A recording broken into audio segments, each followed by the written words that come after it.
Magandang tanghali po sa lahat. Tayo nagbabalik ulit dito sa ating munting channel para mag-discuss ng another coins kung magkano ng kanyang mga presyo sa pamantayan nating platform. Ayan, para maliwanagan tayo kung magkano na ang kanyang halaga. At isa naman tayong kolektor. Ayan, magandang tanghali po sa lahat. Ang pag-usapan natin barya po, ito po ay 25 centavos po. Ayan. 25 centavos year 1960 po. Ayan. Nakapalog po ito sa English series.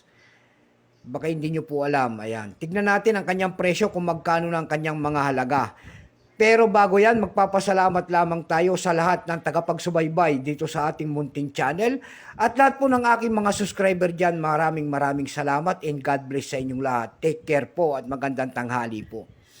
Yun naman po, hindi pa po nakapag-subscribe dito sa ating munting channel. Anyayahan ko lang sana kahit malaking bagay na po tulong ang inyong magagawa. Kung saan ang pagpindot ng ating subscribe button, like and share para ma-update ko kayo sa mga latest ko pang gagawing mga video po. Ito po ang ating pag-uusapang barya. Ito po ay year 1960. Ayan, 25 centavos. Ayan. Tignan natin ang kanyang presyo kung magkano na ang kanyang halaga. Pero bago yan, kilalanin mo muna natin siya. Issue po nito ay Philippines po, period Republic, 1946 up to date po. Type nito standard circulation coins, years 1958 hanggang 1966. Value nito 25 centavos, currency piso 1967 up to date po. Composition niyan ay nickel brass. May bigat lamang 5 grams, may habang 24 mm. May kapal po naman itong 1.6 mm. Hugis po bilog, orientation nito ay medal alignment. Itinigil naman ang paggamit sa barya na ito ng Pilipinas noong March 31, 1979. Number N-1009. Reference number KM-189. Ayan, Coat of Arms of the Philippines sa kanya nasa likod.